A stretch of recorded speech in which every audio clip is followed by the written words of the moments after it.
Hey everybody, it's LeftySpinHand, your friendly neighborhood neck with a floating head on top of it. I want to welcome you to this week's episode of LeftySpinHands The Cut Prime Slices. This video is the result of a weekly process that happens live on my channel at Twitch TV. You can find the link right down there, but you can also find a clickable link down below the video in the description. On The Cut, I buy your robots and I put them to the test by running them through trials by combat, with each phase of testing raising the standards of success and failure. It all culminates in this series of matches with the finalists. Bear in mind that this has almost nothing to do with the quality of the bot or its builder, and has everything to do with how I perform in the bot. If it doesn't fit my playstyle, no matter how well it's built, it might not do so well and it might not make the cut. Bots that meet the defined set of standards move on to the next phase, but bots that don't make the cut are disassembled and we never speak of them again. So let's take a quick look at all the bots that beat out all the others over this week's The Cut.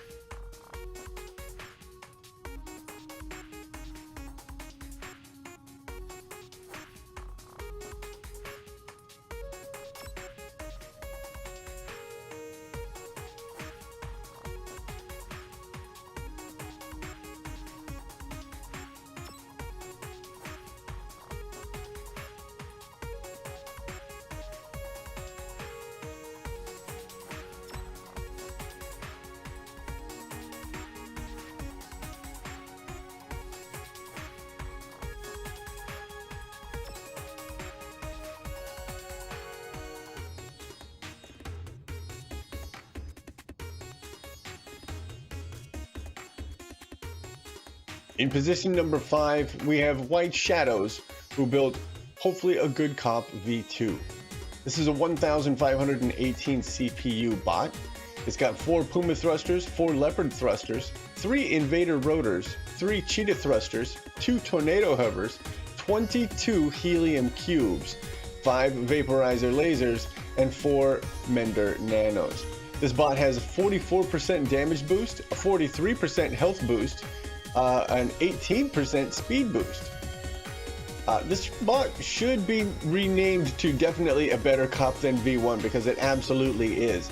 Its revised thruster placement keeps this bot from spinning out, as the first version was so prone to doing, which is a huge plus. The addition of nanos serves to keep this bot scoring even if it can't get to the enemy, which is unfortunately a pretty frequent issue, because even though an effort has been made to protect them, the invader rotors seem to be really fragile, possibly because there's no real forcing to mitigate any incoming damage, and there's a fairly obvious break point where there's literally only one row of cubes to keep the rotors attached to the chassis.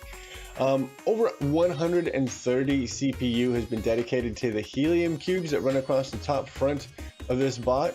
And there's also 2 hovers hidden low in the chassis. These are all pretty much combining into a big waste of CPU that really could have been directed into damage boost or to more effective damage redirection.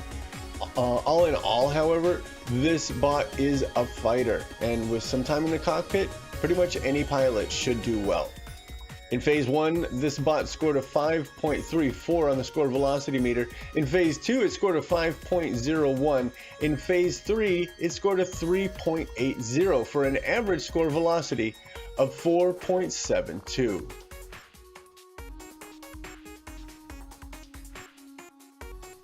In position number 4, we have Kefka Palazzo, who built Fletch V2. This is a 1832 CPU bot. It features 4 Thunderbolt propellers, 2 Tomahawk propellers, 2 Titan Mega Legs, and 2 Falcon rudders. This bot has a 20% damage boost, a 57% health boost, and a 32% speed boost. With that 32% speed boost, that huge leap is makes this one of the fastest hoppers that we've come across so far.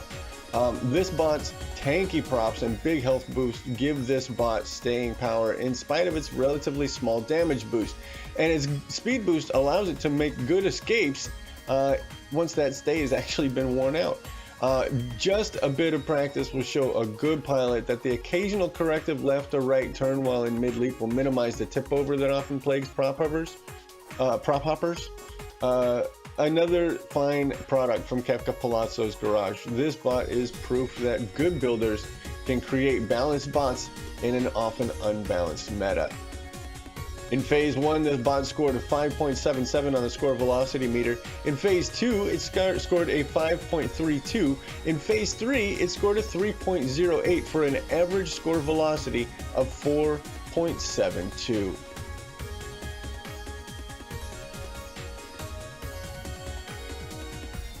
In position number 3, we have Boy Zucchinis VF57 Stormer. This is a 1632 CPU bot. It was built with 2 Colossus mech legs, 1 Thunderbolt propeller. It's got 3 disintegrator lasers and 2 ion distorters. This bot has a 38% damage boost, a 36% health boost, and a 13% speed boost. This mech is tough, but it's not quite as mobile as it looks. Though it can climb most slopes on most maps, that Thunderbolt propeller is really more for looks than mobility, as its leap is only slightly longer than one would expect from a bot of this size. This bot packs a subnominal count of lasers, and that makes this bot feel underpowered when you need those guns at medium to long range. Though that near 40% damage boost makes sure your shots are felt, even though you have to wait for that longer reload time. The smaller laser count also makes sure that you still got something left in the short barrels. Careful power management and smart piloting will keep your ions ready for the fight once you finally get there. In Phase 1, this bot scored a 4.92 on the score velocity meter.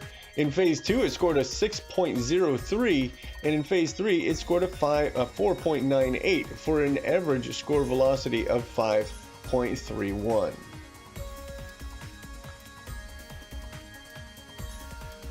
In position number 2, we have Canine Cubes Calculated 2.0. This is a 1821 CPU bot. It's got 2 Colossus mech legs, 2 Thunder hovers, 1 Tempest hover. This guy's got 5 vaporizer lasers, and of course it's got that mortar. It's got a 22% damage boost, a 59% health boost, a 5% speed boost.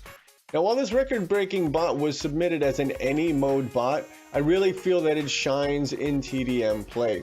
That's where enemies tend to clump together, and that provides a richer target selection than Battle Arena, which has pretty much bots just scattered all across the map. This bot's laser and voluntary tilt mortar build allows it to be effective at short and long ranges while at 100% health. But once that mortar is gone, this bot's lack of damage boost forces it to run for cover rather than to fight it out with just those lasers. This bot's mortar also feels a little more fragile than some of the other mortar builds that we've seen in the cut, but while it's still attached, it is a killer. Good use of cover and inventive use of inclines and terrain can keep this bot effective and out of line of fire at the same time. This bot scored an incredible 9.89 in Phase 1 on the score velocity meter. In Phase 2, it scored a 5.10. In Phase 3, it scored a 2.21 for an average score velocity of 5.73. In this week's number 1 slot, we have Leslie69, who built Silverback. This is a 1572 CPU bot. It's got 2 Centaur mech legs and 1 Talos mech leg. Is that right? Yeah, there's only 3 legs on it. All right. It's got 2 Sentinel arrow flags, 2 Nova Tesla blades, and it's got that mortar. This bot has a 41% damage boost and a 44% health boost with a 2% speed boost. This is a killer gorilla. Silverback is a strong fighter with the ability to work short range or anti-air. This bot works during every minute of a battle arena match. It does cap initiation, it defends the core and generators, and it's an awesome airspace denial bot. With no real mid to long range ground capability, however, this bot can spend some time actively not scoring while it flanks or moves to rejoin the body of a battle. But the Sentinel Aeroflax, they frequently do find ways to fill the time while you're on those journeys. The front-mounted mortar is a bit of an easy target, and it does get removed fairly frequently, but the side-mounted flat guns are usually with this bot until the bitter end. As Leslie says, be aggressive, be aggressive. This bot scored an 8.6 in phase 1. It scored a 5.87 in phase 2. It scored a 4.38 in phase 3 for an average score velocity of 6.10. That's it for this week's Prime Slices. Don't forget to thumbs up this video if you want to see more of them, and leave your comments below because I want to know what you think about these bots. Remember, you can submit your bot to the cut anytime by visiting my website, LeftySpinHands.live, to learn how to format your submission, and then visiting my Twitch channel to execute the Buy My Bot command in the chat. You can do that anytime, Monday through Friday. Thanks for watching this video, and I hope to see you this weekend when we begin another cycle of LeftySpinHands, The Cut.